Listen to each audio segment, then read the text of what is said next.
All right, Lori, I've got 1 o'clock Eastern. Is it okay if I go ahead and kick us off officially?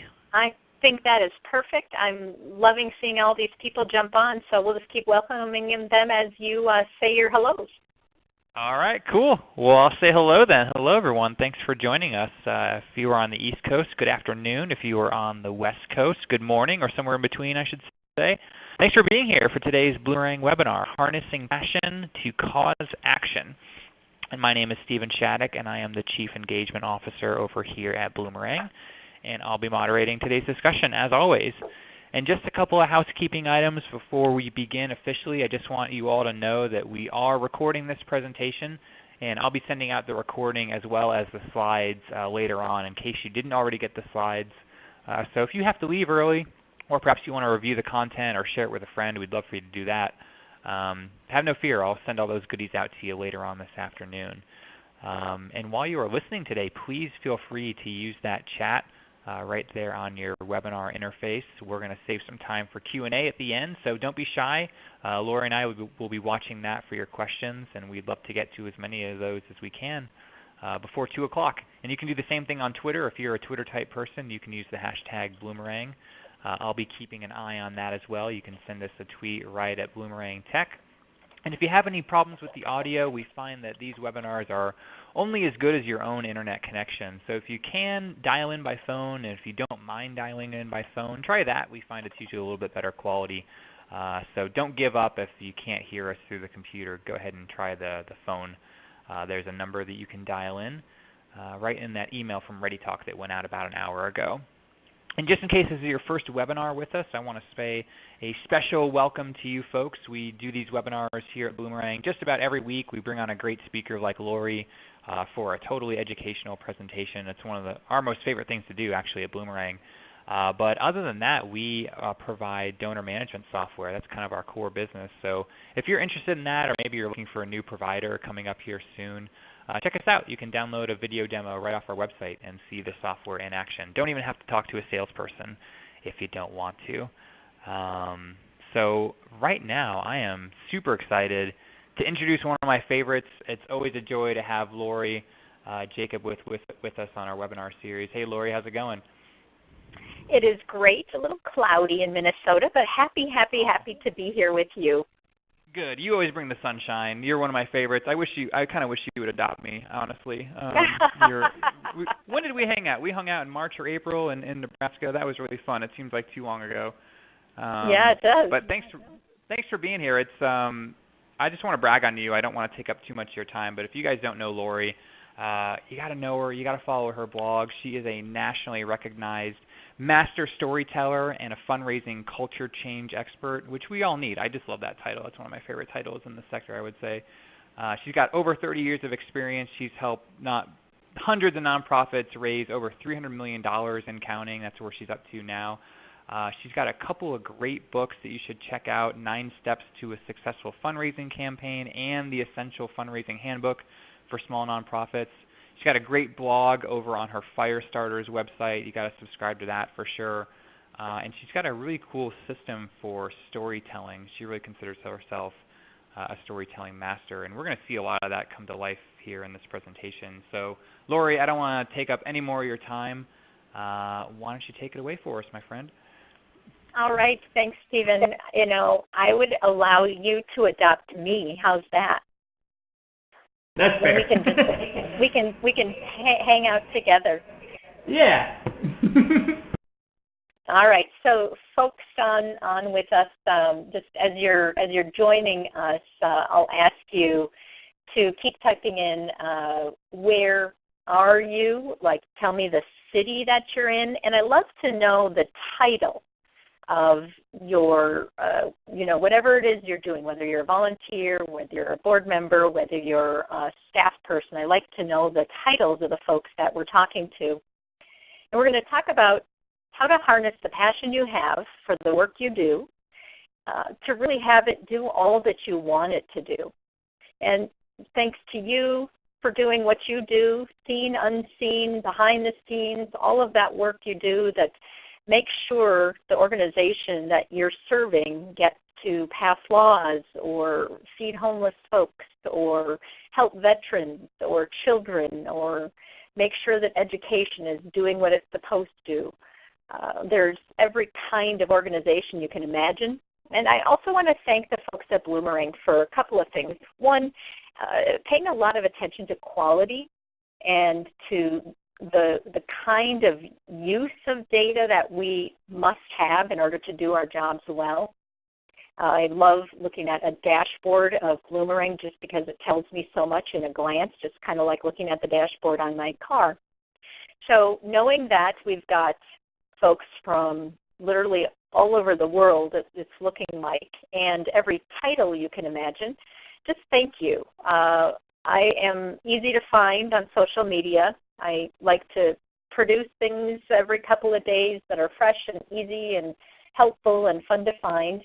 I don't serve on any boards anymore, but I am a former board member, former executive director, former development director, spent a lot of time in the trenches, and I usually tell folks, please make new mistakes. I can tell you this, I have made a ton of mistakes, and as best I can, I attempt to tell you what they were so that you figure out a way to not do what I've done in the past. And I like to talk. Though I'm a bit of an introvert, I like to share what I know about. So training and coaching and delivering sessions like this gets me pretty excited. I like to tell folks that what my passion is really to help every organization that I come into contact with raise as much money as possible. And what my vision really is that you get to do that with some ease and some joy, and that it doesn't feel like you're pushing that boulder, up the hill. This happens to be the basement level, or the main floor, actually, of an organization that I helped raise $5 million. What I tell folks I do is really what they were doing, and that is build a solid foundation that supports your work. And we do that through communication.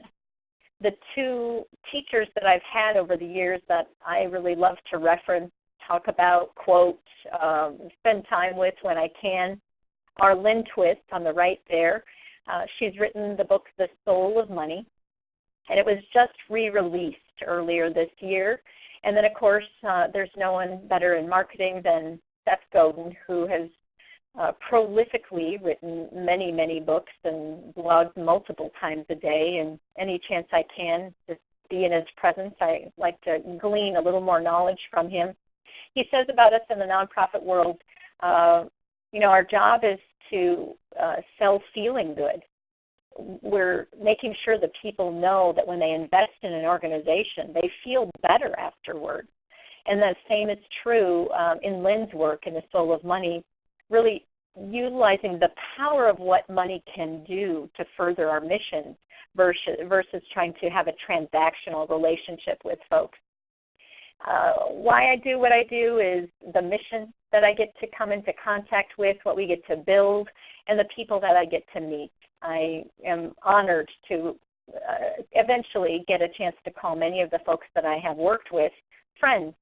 I got to visit the CEO of the Lowell Community Center, who is now the former CEO. After she retired, I got to visit her and her husband in Japan, where she lives part-time. But together we raised this enormous amount of money. She raised $32 million before I got involved, and then $5 million for a campaign that I'll tell you a little more about as we go through today's session. Before we start, though, I have two quick questions for you. Because as development directors and executive directors and marketing coordinators and board members and all that you do, I want to make sure that you understand what your role is and what it is that you want to know as you are fulfilling that role. So I like to know if there are any challenges in fundraising that I haven't uncovered yet. So type into the question box, the Q&A box there, what are your biggest fundraising challenges? What are the things that keep you awake at night? Be really specific if you would. And know that because there's hundreds of you on, I'm going to read as fast as I can. I want to read some of them out loud. so that you hear what other people are struggling with, challenged with. Lack of a plan. Donors don't want to meet with us. Donor retention. How do we get younger donors? Do people know who we are? We're a startup. We don't have a service record, so foundations don't look at our footprint because it's too small. How do we engage with our current donors to increase their giving? How do we even just get started in our individual donor fundraising? Breaking down the corporate giving veil. Ooh, that's a great way of putting it, Gina. Thank you.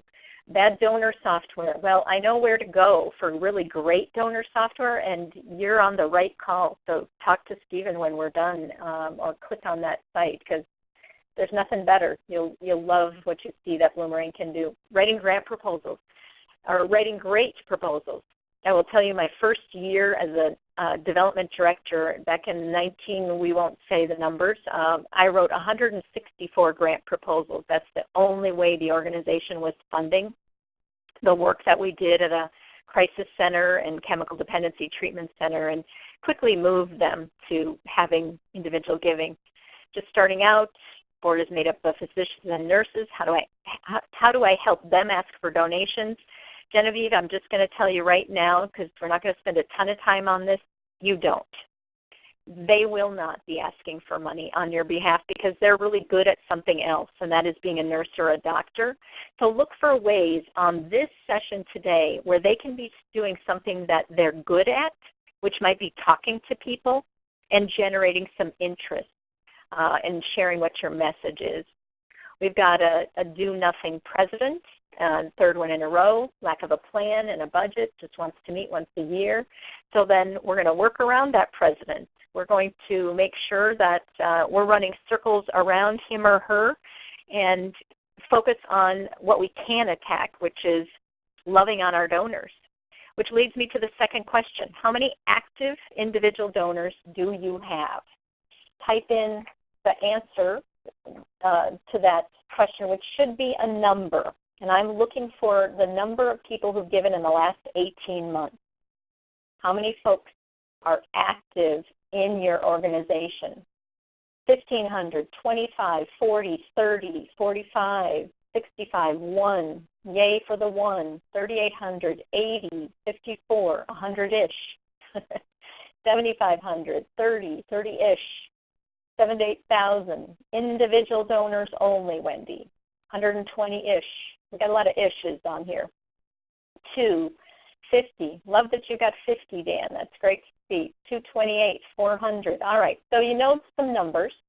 The good news is some of you have a lot.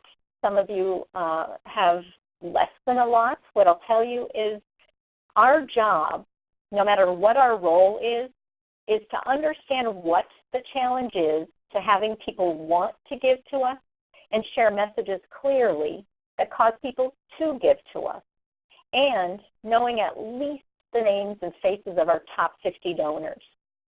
So here's what I have for you today.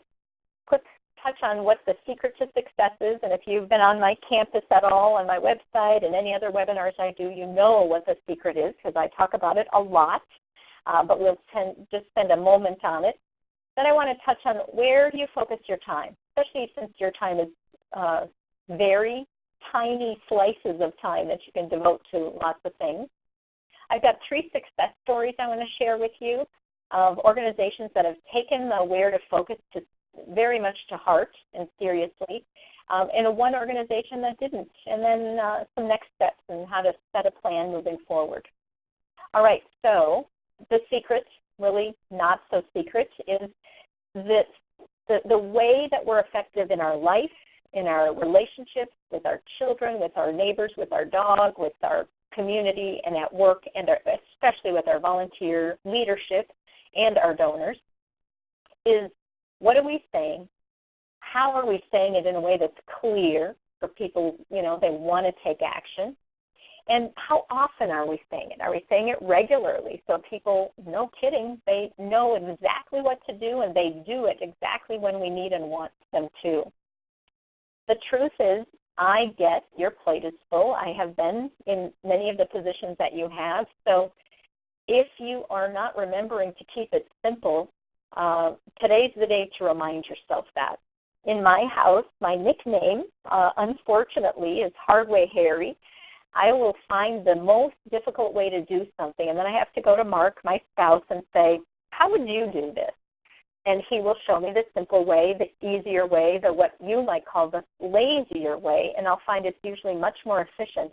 As simple as pulling the garbage can from the inside of the garage all the way up to just inside the door. And then I did that after he said, move the garbage cans closer to the door so it's easier to get to. But he came out to the garage with me and turned it 45 degrees and said, Lori, if you turn the opening so you can actually stand in the doorway and open the lid of the recycling and the garbage, you don't have to work so hard, especially in the winter here in Minnesota where I live. So, yeah, I have to have help sometimes doing things the simple way. So what I found over the years in the trenches, in coaching thousands and thousands of organizations, these are the 4 areas that we want our time and our communication to focus on. So no matter what it is you're saying or doing, you want to make sure that you're learning more about your supporters or they're learning more about you. The messages you're sharing are really clear, really specific. What is it you want me to do today? Or how much will make a difference? And by when? Hold yourself and others accountable. We've got some board members and other community members on, staff on. What is it we said we'd do, and then do that. Take good notes. Take follow-up notes. Remind each other. And then, no kidding, always just continually invite participation. So what I've got for you today are 3 success stories of organizations that have done this. They've focused on those 4 areas. Some who had little resources, some who had lots of resources. And I want to make sure, as I'm sharing with some of these examples with you, feel free to ask questions. I'll watch for the questions. Stephen will watch for the questions.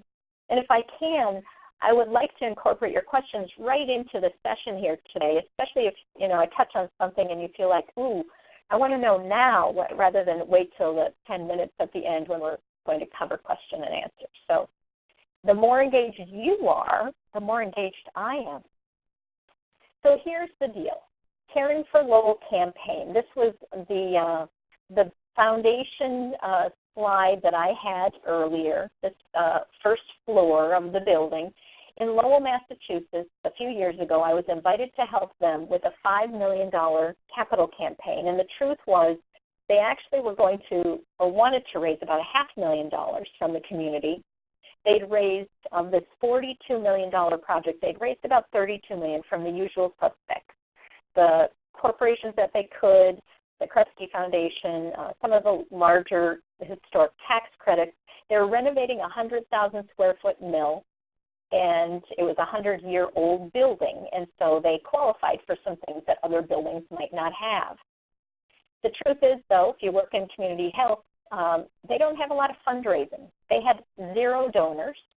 They had 1 development/marketing/grant writing person, and they had a community awareness that really was 0. Most folks just knew about the organization because of the different storefront offices that they had.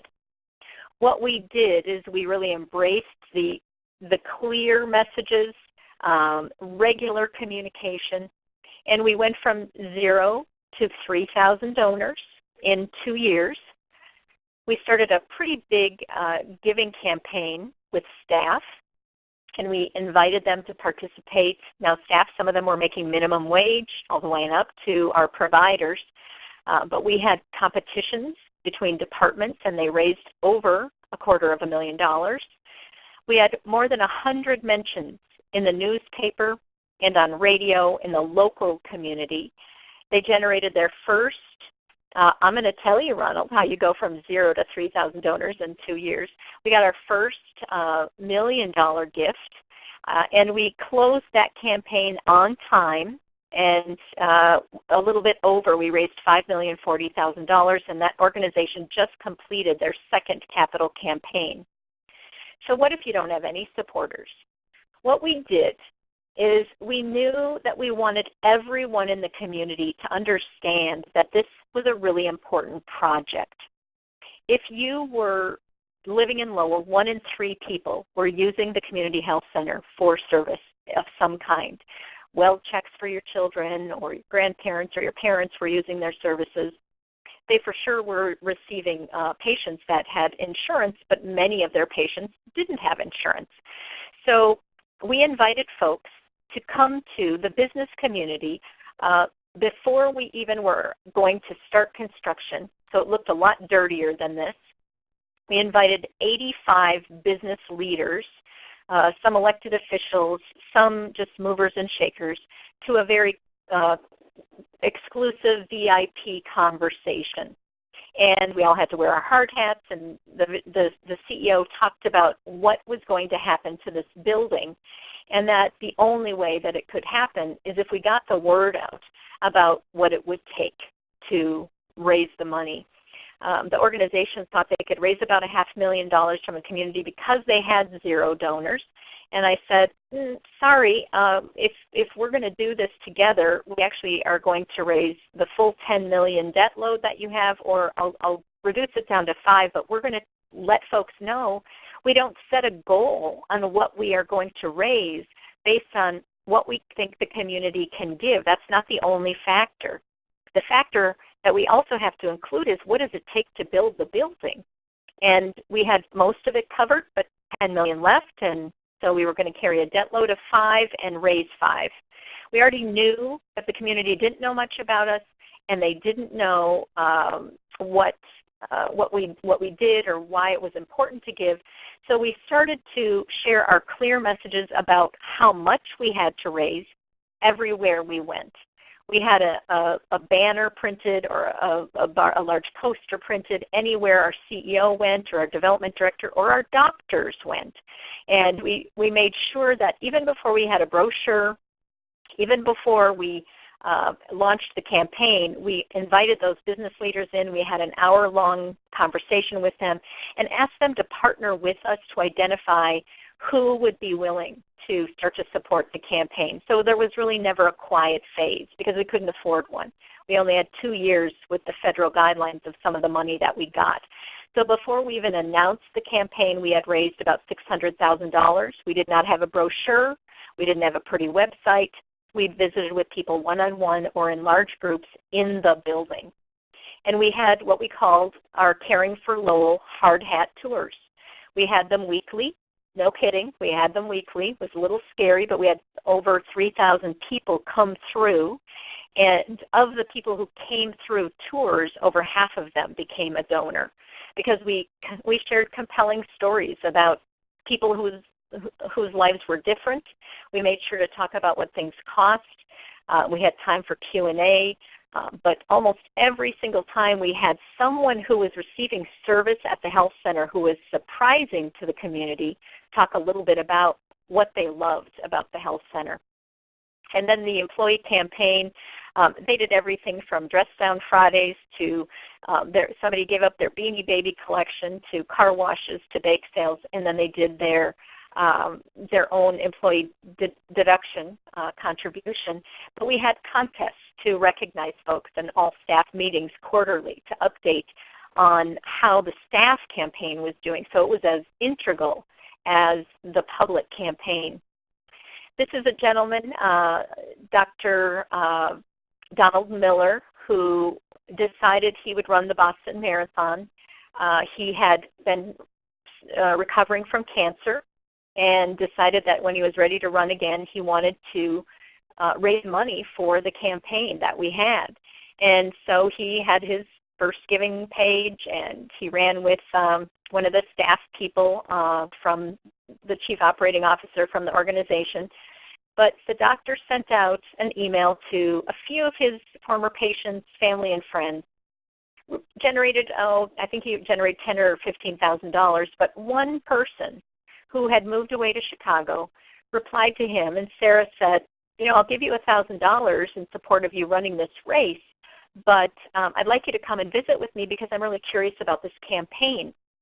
So every Friday, we would do an update to anybody who wanted to be a part of our, we call them the Ringing the Bell updates. And we would say something good. Some weeks we had to hunt for what good thing was happening for the campaign. But just after Valentine's Day, Dr. Miller went to see Sarah, and she agreed to pledge $500,000 because she was a former patient. She had just gone through a kind of messy divorce, and she had some resources that she wanted to put towards good. And she said, when you match that $500,000, I will match it again with another $500,000. So she became our first $1 million donor.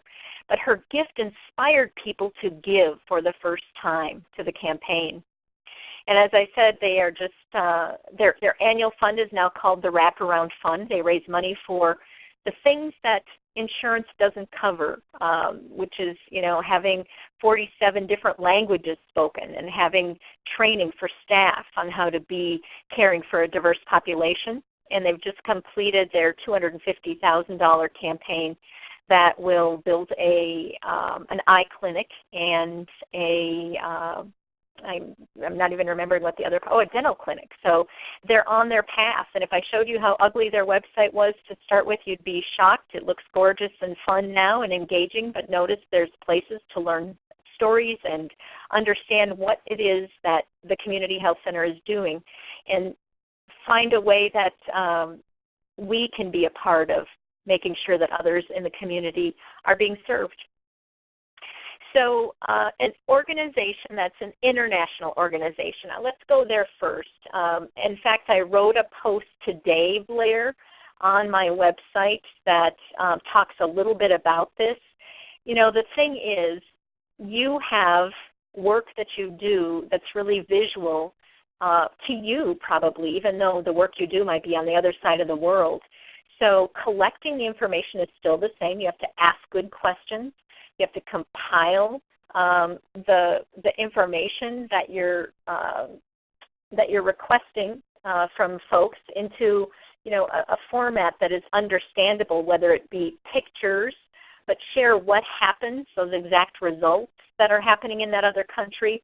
The transformations are the things we can't touch or feel. So you want to have me understand if someone's feeling safe or strong or smart.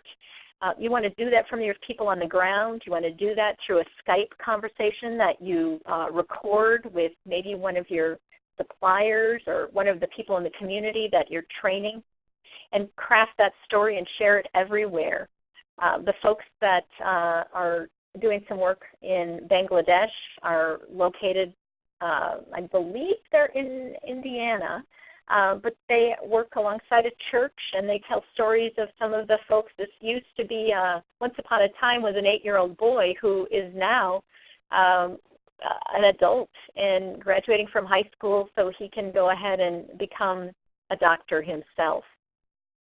The thing that you want to do is find an example, and it can be just one, of work that's being done on the other side of the world, and share it everywhere. You can share the same story, the same example over and over again, little snippets of it, longer snippets of it, but use that framework that I was talking about at the beginning, and I'll dive into the framework even a little bit more as we go. Do you know who your supporters are, and do they know who you're serving? Are you sharing clear messages about what's being done in that other country? You can create a virtual tour for me to understand the day in the life of someone, whether it's getting clean water or a safe, place to live. Promise that you'll give regular updates, and then invite regular participation. So whether it's direct service, whether it's international work, whether it's human service, it's the same tactics, the same structure. You just might have to work a little harder to collect those messages and those examples. So I chose this example on purpose, success story number 2, because I wanted to take you through a topic that is not as sexy. They don't have cute kids.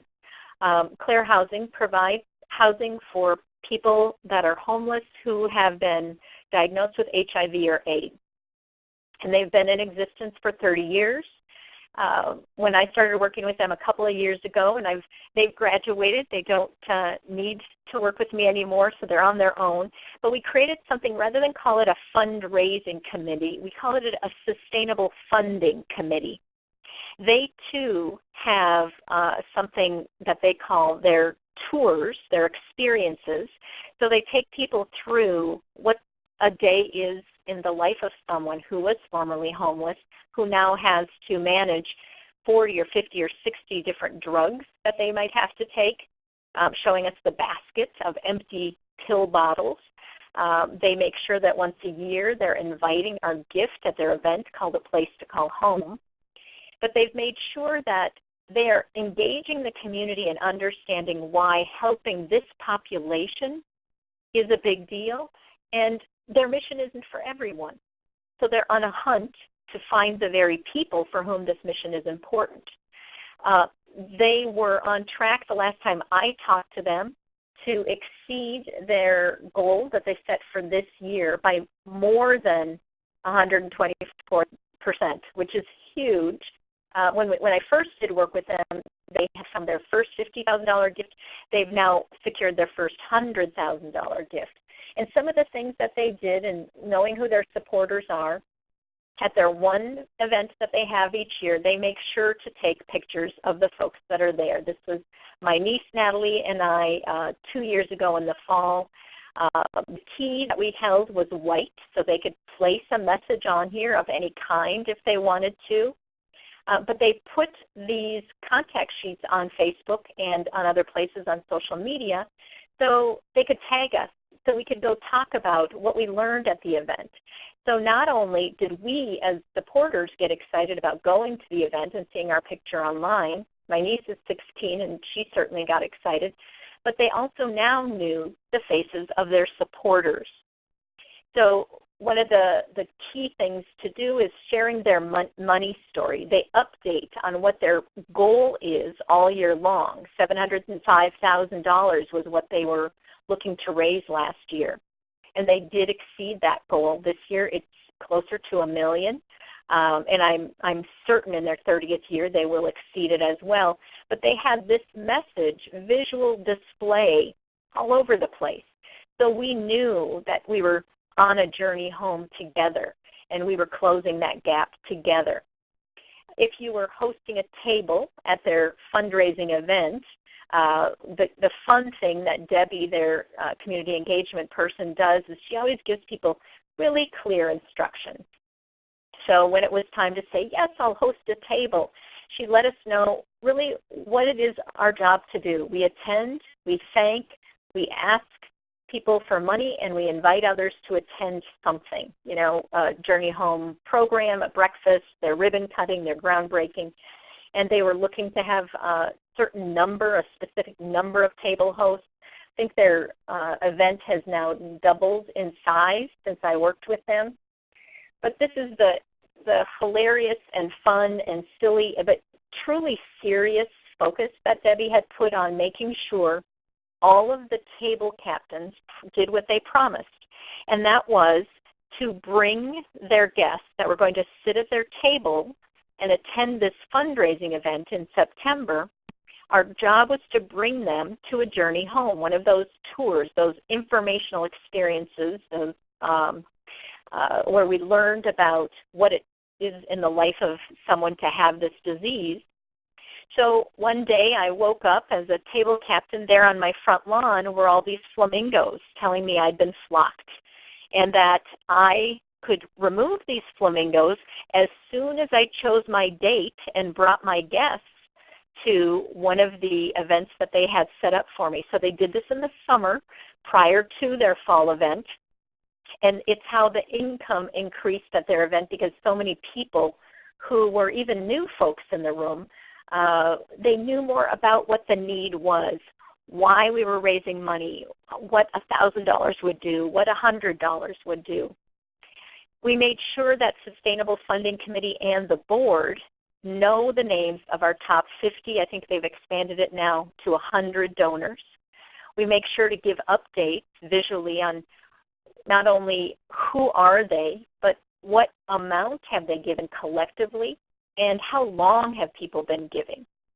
If it was the week of the meeting, we made sure that we let folks know who had given their monthly gifts this week. And at board meetings or committee meetings, we took a 5-minute break, got our cell phones out, and everybody made a quick thank you call to someone who had given that week. And then we would talk about how many and who are the people who had stopped giving. And this awareness was as important as program awareness on knowing how many people we're serving and how many beds we were filling each night or how many new buildings we were building. We continued to invite participation, so each year they do renovate a building and house more homeless folks. But we created this time capsule project where if you were coming to this event, and it happened to be that many folks in the neighborhood would come to see the new building, we asked folks to share your well wishes for the residents of this building, Claire Terrace, now and in the future. And the comments would be included in our time capsule that we put in the walls of the building. Now we also, of course, kept a copy of what the visitors said so we could use their comments and their phrases in our social media, in our appeal letters. But we made sure that it was both engaging, fun, and something easy to do. And then what I'll tell you, the website that they have makes it easy for people to understand how to take action. We provide kindness. They've got a scrolling slide here on different things that they provide. And if we are hosting a table, they've got resources if we want to understand stories of people living with HIV and AIDS and explain some of that to our guests that we're bringing to an event. They had resources for us. And then the last thing that they did communication-wise is we paid a lot more attention to the subject line of an e-news than even we did the copy. We made sure that our open rates were in the 60 and 70%, which is unheard of. So people were not only opening, but they were reading, and then we were having them click on something, for more information or the rest of the story. Click here, and we would take them to the website. We built in a lot of accountability. If you're joining the Sustainable Funding Committee, you had to be willing to agree to invite and thank people. That was the only job of being on that committee. So it wasn't to show up and listen to minutes or notes or approve something someone else had done.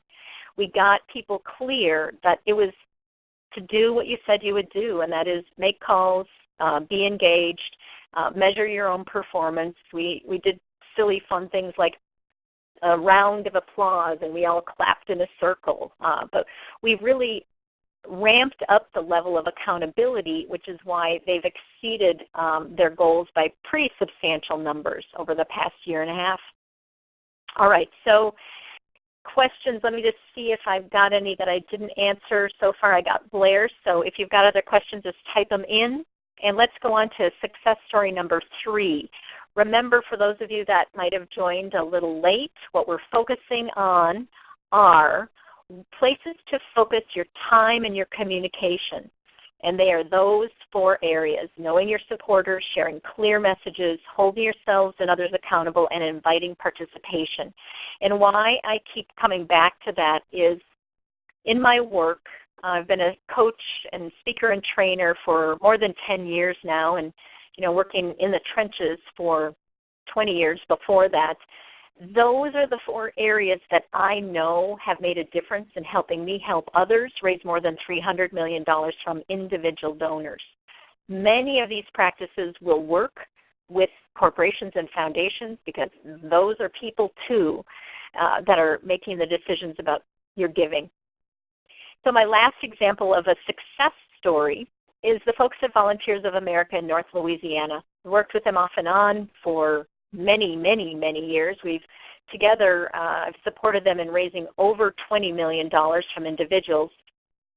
What I will tell you has worked is they really focus almost all their attention on major gifts.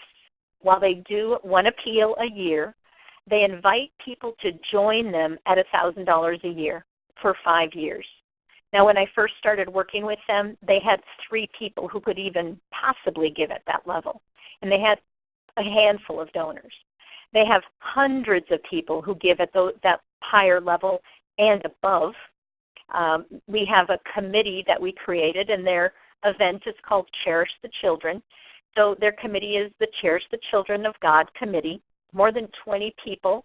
About 6 of them are staff. We have the CEO, we have a development person, we have I think even their CFO is a part of that committee. But we have former board, future board, young people, not so young people. And we talk about the money a lot. What does it take to do our work? Notice I'm not saying what is it that we need. What does it take to do our work? And their event is a huge event that they have. They have more than 800 people in Shreveport that come to their annual event. But all year long, there's continuity messages shared about in those 4 key areas. What is a little bit more we could learn about you and why you're giving to us? Or what is a little bit more about how we can share what things you might be doing to make a difference in the life of someone? And how do we have you invite others to participate with us? So the continuity is always around our major gift effort to close an annual funding gap of anywhere between $1.9 and $2.5 million. And we've done a lot of the same things since about 2002 or 3. We haven't changed what has worked because it's worked so well. We've just enhanced it with technology or expanded our reach. So one of the fun things that we do is you get to wear your badge of honor at the annual event. You have your name. This is the CEO. And, you're recognized by the different ways you've supported the organization. You've been a part of different matches, different gift matches. You get a ribbon every year you participate. And this year, the Grayson match was $1 million match, and we made sure everyone that was coming to the event knew that we had $1 million on the table, and we didn't want to leave any of it sitting there. And we make sure that you get a button that says you're active. You haven't just given last year in 2014, 15, 16. You're actually active this year. And this same name tag is used at any event that people attend, whether it be an open house or the board meeting or the committee meeting. We talk about money a lot. By money, I mean, what does it cost? What does it take to do your work? And what is it that you have in the door to close that gap today? Their fiscal year starts on July 1. And I know that if you asked Mr. Meehan, Chuck Meehan, he would know to the penny what has been raised already in July and part of August to close the gap. And because they work so hard in having people know and not be scared about the 1.9 or 2.3 amount, people call the office literally, at the end of the year to say, where are we at in closing the gap? I'd like to make my year-end gift really matter. How can I help?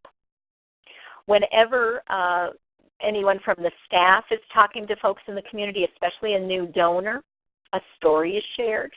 The reason the program is needed and a real person's story with a real face.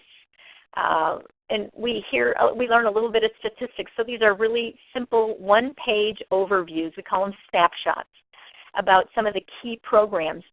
We give these out at the meetings that we have with our committee members. We give them out at board meetings. I get a folded up one in my thank you note from the CEO. And not only are we inviting participation to give your dollars, but this is the annual executive committee meeting to plan how will we engage our 20-person fundraising or Cherish the Children committee. And we, again, still wear those same name tags, but none of the people that you see standing up here talking are this person is staff, but most of the others, these are volunteers. These are community members who are spending 2 days planning and preparing for how will we truly engage our volunteer pool, coming up with a good training plan, a good communication plan. And then we share what we said we do. We have visual displays about what our goal is, where we've been in the past. So this is number of attendees. This is number of donors joining at a certain dollar level and above. We give visual display to anything that we said we would do.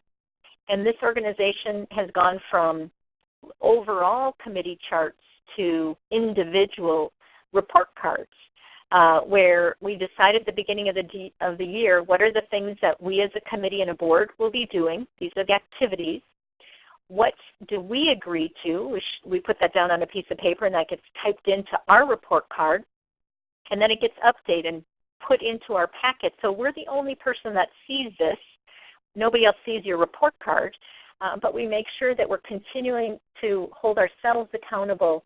And you can only imagine at board meetings or committee meetings, people say, well, wait a minute, I don't have a zero. I forgot to tell you I brought 2 people to this the other day. And there's a lots of wrangling about whether these numbers are true or not, because people want to win. They want to, do what they said they'd do.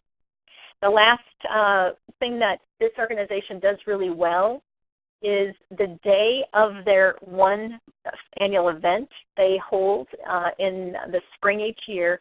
This email goes out about 4 hours later.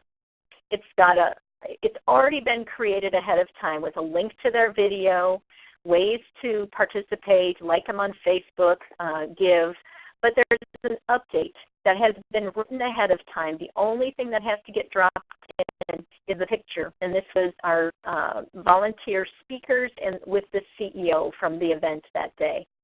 This goes to every single person who attended the event and who's in the database. So it's an update to have you think, if I wasn't there, I get a little slice of watching the video that people saw. They ask me to forward this on to others, and so they do generate more dollars after the event is over with because it goes out so quickly. So we're continuing to invite community support. So yes, those are the success stories. Good things can happen. Yes, Christy, if a person made a pledge at the annual event, we still send a year-end opportunity, but we tell them that we appreciate their annual pledge, their gift at maybe that $1,000 level, and it's making a huge difference, and here's an example of how, but that we've had so many requests from donors like me, a major gift donor, a Cherish the Children donor, that we wanted to let you in on the opportunity to invest in the organization at year-end, because many people do like to make a year-end gift. So, please read on for the story that some of your friends and colleagues in the community will be receiving. And thank you for helping us close our gap, our funding gap. When people pledge in 5-year pledges like you do, we're able to plan further out. Marcia, I love this question, and I have a project about this that I haven't completed yet. It's a secret, and I'll tell Stephen about it later on, and I bet he'll be in on helping make sure this happens across the country on the same day at some point this fall. What about donor fatigue from too much emphasis on funding? We're not talking about funding. We're actually talking about what it takes to do the work of our organization to make sure that people's lives are different.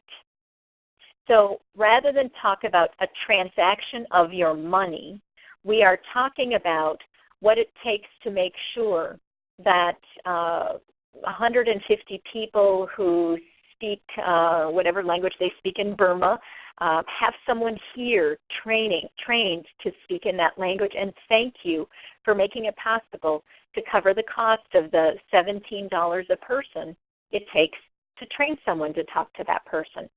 So just as you might be talking about how many people are served in the homeless shelter, we'll say, we want to also talk about what it takes to have someone prepared, and that's usually financially or training-wise, to serve that person. I believe there's no such thing as quote-unquote donor fatigue. Most people who gave to this campaign gave 2 and 3 times. And that's how we got to the $5 million. Because we asked for what we thought we could at the beginning. And then we realized people actually were inspired by the stories and wanted to give more and more and more. But we weren't begging. We weren't digging deep into their pocketbook. We were making sure to inspire about the mission and really staying focused on what is your work doing to fulfill our mission. So more to come on donor fatigue, but thanks for asking that question. So I've got one story because, it doesn't always work. People don't always follow in those 4 areas of communication in ways that I want them to. And frankly, I can't rescue anyone from the barriers that they place in their own way. So I wanted to share with you a story of when it didn't happen just so and why. So this organization that had asked for my help, really they fed my ego and said, we will love to have you, someone like you, help us. We know that we have the most passion, and we've got our founder who is the main driver of this, and his passion is so big, and we just really need some support. Well, I didn't pay attention to the signs. Ding, ding. They had the only staff person on payroll is the founder. They had occasional interns. They had occasional other folks. But there wasn't anyone making sure that day-to-day thanking and admin work of the program of fund development was happening, because the founder was also the executive director and main program officer. Board members didn't quite understand their role, nor were they or should they have been the ones updating the website and posting on social media and writing the appeal letter. So when I helped write one, it sat for 2 weeks in the basement of someone's house. No kidding, around Thanksgiving, when nobody knew that they had to actually pull a list and put postage on and get it out the door. They'd never done it before. And then we had that person who always, no matter what I said, had some reason why we couldn't do that. That's not how we've done it before. So doing things outside the box was not going to work there. And I didn't pay attention. The moral to the story is I finally paid attention when it became so uncomfortable and painful. So there's an easy way and a hard way. I ended up divorcing them, or they divorced me. It was amicable but painful. But now what I can tell you is they are not doing the work to stand out in the crowd. They haven't chosen a new path. And all they needed to do was make sure to tell the stories of the people whose lives were different because of the work of this organization, and start to powerfully follow those 4 areas of communication that I touched on. I put this example in from Charity Water on purpose because I love a couple things about it. They put a face on my impact as a donor and your impact as an organization. They let me know that they sent something out. Check your inbox. We recently emailed 411 campaigners with updates on water projects funded in Ethiopia. Well, shoot, if I'm not one of those 411, I might want to know what it is, and I may want to go give to projects funded in Ethiopia. So this was an engaging post that got 3,100 likes, many comments, and engagement. I mean, that's really the bottom line that we're looking for, is people to be engaged, right? So let me just wrap this up in a tidy bow before I dive into a few more questions. You want to keep it simple. Don't take on 12 different things that are all, I feel your pain, Joelle, I just saw your comment, I'm sorry. She was talking about the organization that has maybe that person. Keeping our focus on these 4 areas. So I have a checklist that you'll be able to download. I'll give you the link to it in a moment. But really what you're looking for is, does our communication allow us to thank for something, ask a question and capture response, entice or require some feedback, or allow us to learn something new about the other person? Do the clear messages, have we made sure that we're sharing how we help one person, which is what I call your why you exist? Are you giving an update on closing that gap? It's a fact, it's not an ask. Are you informing about some growth or the vision for growth? So this gap closing isn't about the budget. It's about where we're headed as an organization.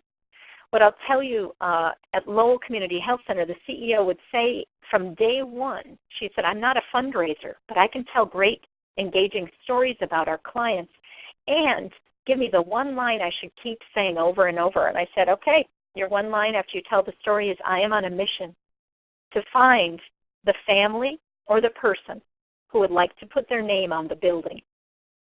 She said that until about 14 days before the end of the year, when we had only 14 days left to meet our goal and we had $1.2 million left to go.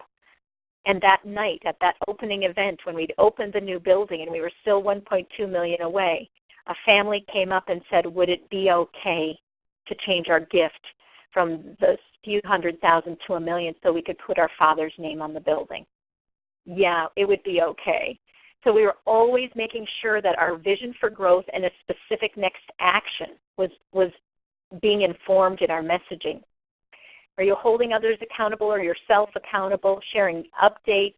What's our next milestone? Are you making sure to continually invite participation and making it easy for me to do whatever it is you want me to do next? So to download the worksheet, pretty simple. It's a case-sensitive link here.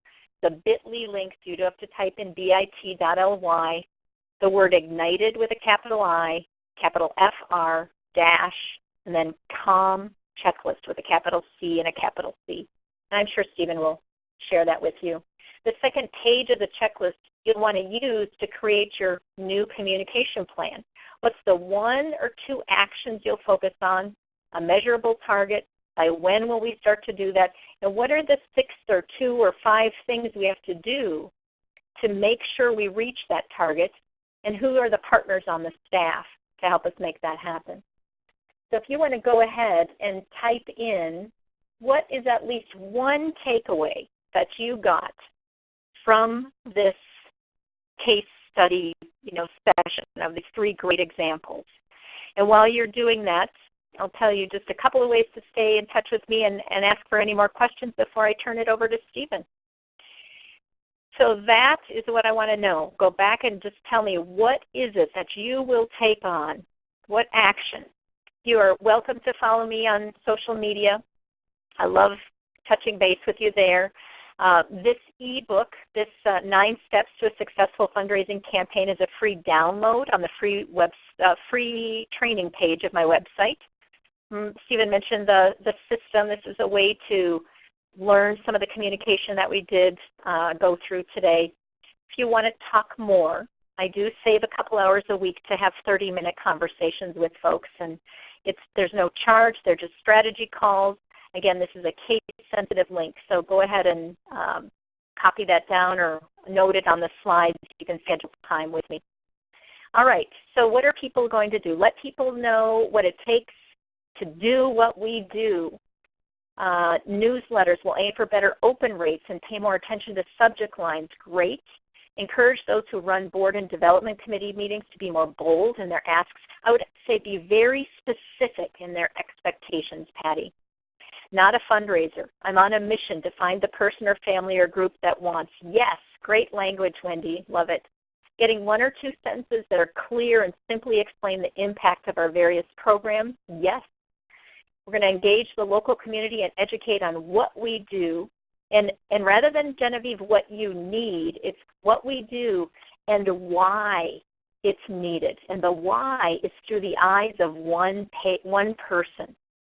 So they can tell what you need because it's really what they need. We can start to work smarter and not harder, focus on major gifts, keep it simple, changing the concept of what we do. Liked the term sustainable funding. Yeah, better. Laura says, communicate our gap message. If that's the Laura Lewis I know, you already know to do that, Laura, so good, and I hope you're doing it a lot. Ann says, communicate what our specific fundraising goal is and track it. Give the URL for the form. There's the URL for the case-sensitive link of downloading that document. and then the URL to schedule a time with me. And I'm going to turn it back over to Stephen. Thank you all for being so connected. I love it. All right, that was great, Lori. Thanks for being here. I love the case study presentations. There's some really cool ideas there. I love that time capsule idea too, by the way. I'd never seen that, so that was really cool. Well, we're about out of time, and I know, Lori, you took a lot of questions as you went along, but I'm just going to kind of flash your information here. Please do reach out to her, follow her on Twitter, download that checklist. It's obviously a really good resource. And Lori, I assume you'll be able to take some questions offline as well. Is that cool? I sure will. And Susie has a question about inviting the same people to annual events. I'll answer that on my blog next week. I'm doing another, your questions answered next week. So Cynthia, I'll be sure and answer that next week on blog. Okay, cool. Well, I'll be sending out the slides and the recording, and I'll send those links in my email as well, just in case you weren't able to jot them down. But thanks for being here, Lori. This was really awesome. We'll have to have you back soon. Well, thank you, my friend. I know that there's important work that you guys do, and I just encourage everybody to participate with Bloomerang. They are the best partners on the planet, really. Aw, thank you.